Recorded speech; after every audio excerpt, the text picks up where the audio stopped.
जय श्री हरि विष्णु। उत्पन्ना एकादशी व्रत कथा। मार्गशीर्ष मास की कृष्ण पक्ष एकादशी तिथि को उत्पन्ना एकादशी के नाम से जाना जाता है। ऐसी मान्यता है कि इस व्रत के करने से पिछले जन्म के पापों की मुक्ति मिलती है। उत्पन्ना एकादशी का व्रत करने वालों को कथा का पाठ करना और सुनना चाहिए, तभी व्रत के पूर्ण फल प्रदान होता है। एकादशी व्रत उत्पन्ना एकादशी व्रत से आरंभ करनी चाहिए। युधिष्ठिर ने भगवान कृष्ण से पूछा, पुण्यमयी एकादशी तिथि कैसे प्रारंभ हुई? तब भगवान कृष्ण बोले, सतयुग में मौर्य नाम का एक दानव रहता था। वह बड़ा ही अद्भुत, रौद्र और सभी देवताओं के लिए भयंकर था। काल रूपी धारी दुराचारी महाशूर इसने इंद्र को भी जीत लिया और सभी देवताओं को परास्त कर स्वर्ग से निकाले जा चुके थे। संचित भयभीत होकर पृथ्वी पर विचरण करते देवता रहते थे और एक दिन सभी देवताओं ने मिलकर भगवान भोलेनाथ के पास गए।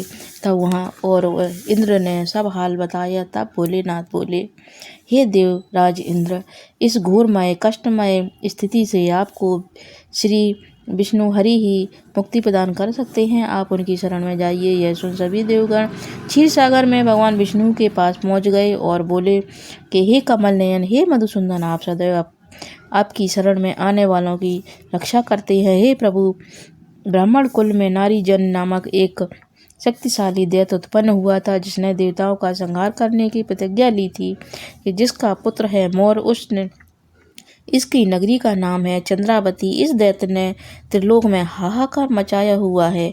इसने सभी देवताओं को परास्त कर अपने पर अधीन कर लिया है। यह सुन श्री हरि क्रोधित हो गए और उसी क्षण उन्होंने सभी देवताओं से कहा कि आप सब चंद्रावती पर आक्रमण करें और भगवान स्वयं इस युद्ध का नेतृत्व करेंगे। तब मौर्य दैत्य ने अपनी नगरी की ओर आते देवताओं को देखा तो वह मौर्य दैत्य गर्जना करता हुआ आगे बढ़ा और भगवान मौर्य आगे बढ़ा तो तब भगवान विष्णु और मौर्य दैत्य के बीच भयंकर युद्ध हुआ। यह युद्ध करीब 1000 वर्ष तक देवताओं और मौर्य में चलता रहा। भगवान ने भी अपनी एक दिव्य लीला प्रकट की। भगवान अचानक युद्ध क्षेत्र से अदृश्य हो गए और बद्रिका आश्रम में चले गए। वहाँ उन्होंने हेमावती सुंदर गुफा में विश्राम किया। तब मौर्य को यह बात पता चली कि श्री हरि विश्राम कर रहे हैं, तो उसने निश्चय किया कि वह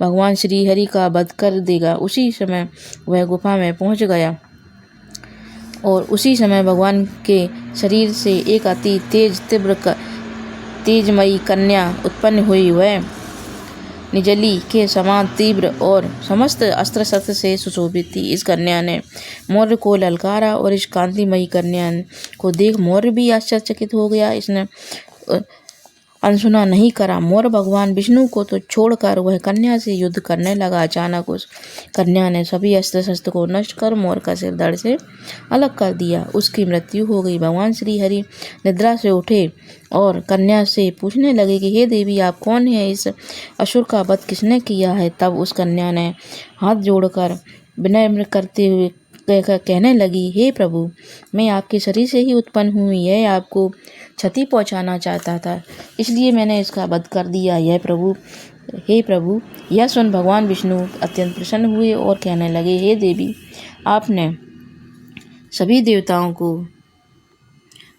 को इस महान संकट से बचाया है। मैं अत्यंत प्रसन्न हूँ।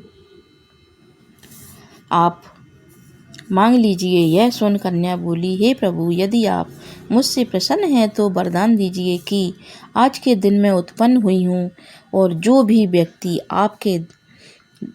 आज के दिन उपवास कर आपकी पूजा आराधना करेगा और मैं उसके समस्त पाप नाश कर सकूं। जो व्यक्ति आज के दिन संध्या के समय भोजन ग्रहण न कर उपवास का पूर्ण रूप से पालन करेगा और आप उस व्यक्ति को सुख, संपत्ति, मोक्ष, धन संपत्ति प्रदान करेंगे। तब श्री हरि विष्णु बोले, इस प्रदान करेंगे, तब यही मेरी इच्छा है। तब श्री हरि विष्णु बोले, हे देवी, आप मेरी आध्यात्मिक शक्तिमय से में कृष्ण पक्ष की 11वें दिन में उत्पन्न हुई है। इसलिए संसार आपको एकादशी के नाम से जानेगा। यह दिन मुझे अति प्रिय रहेगा।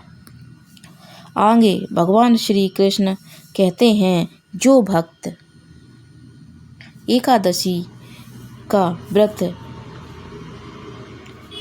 आप श्रद्धा भाव से करना चाहता है तो वह उत्पन्ना एकादशी से प्रारंभ कर सकता है।